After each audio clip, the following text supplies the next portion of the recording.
नमस्कार, VK news देख रहे हैं आप और मैं हूं आपके साथ मयंक गौर। लोकसभा चुनाव के बीच इंडियन ओवरसीज कांग्रेस के अध्यक्ष सैम पित्रोदा ने एक ऐसा बयान दिया है जिससे कांग्रेस पार्टी इतनी असहज हो गई है कि पार्टी ने उनके बयान से ही किनारा कर लिया और इस बयान को उनका निजी बयान बता दिया। हालांकि जब तक कांग्रेस इसे सैम पित्रोदा का निजी बयान बताती तब तक बहुत देर हो चुकी थी। बीजेपी ने मौके को लपक लिया और पीएम मोदी समेत बीजेपी के तमाम नेताओं ने कांग्रेस को जमकर घेरा। दरअसल ये बयान प्रॉपर्टी टैक्स को लेकर के दिया गया था। विवाद बढ़ने पर उन्होंने इस बयान पर सफाई भी दी थी, लेकिन इस बयान की सफाई देने से पहले उन्होंने कहा, अमेरिका में इनहेरिटेंस टैक्स की व्यवस्था है। इसका मतलब ये है कि अगर किसी के पास 10 करोड़ डॉलर की संपत्ति है तो उसके मरने के बाद बच्चों को केवल 45% संपत्ति ही मिलेगी, बाकी 55% सरकार ले लेगी। ये काफी दिलचस्प कानून है। ये कहता है कि आप अपने दौर में संपत्ति जुटाओ और अब जब आप जा रहे हैं तो आपको अपने धन संपत्ति जनता के लिए छोड़नी होगी। सारी नहीं, लेकिन उसकी आधी, जो मेरी नजर में अच्छा है।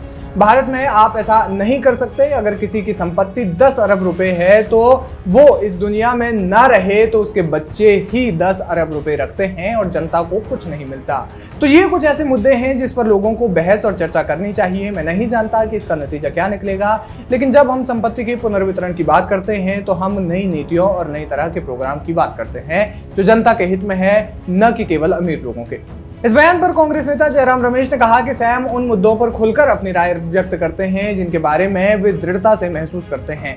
निश्चित रूप से लोकतंत्र में ऐसा व्यक्ति अपने व्यक्तिगत विचारों पर चर्चा करने, उन्हें व्यक्त करने और बहस करने के लिए स्वतंत्र है, लेकिन इसका मतलब ये नहीं है कि पित्रोदा के बयान, पित्रोदा के विचार हमेशा भारतीय राष्ट्रीय कांग्रेस की स्थिति को दर्शाते हैं। कई बार ऐसा नहीं भी होता है, यानी उनके बयान से उन्होंने साफ तौर पर किनारा कर लिया।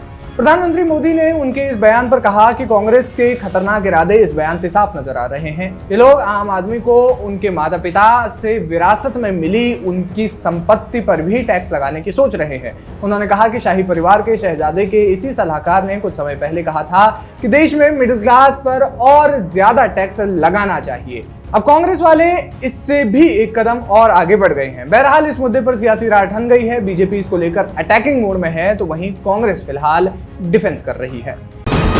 वीके न्यूज, राष्ट्र के नाम।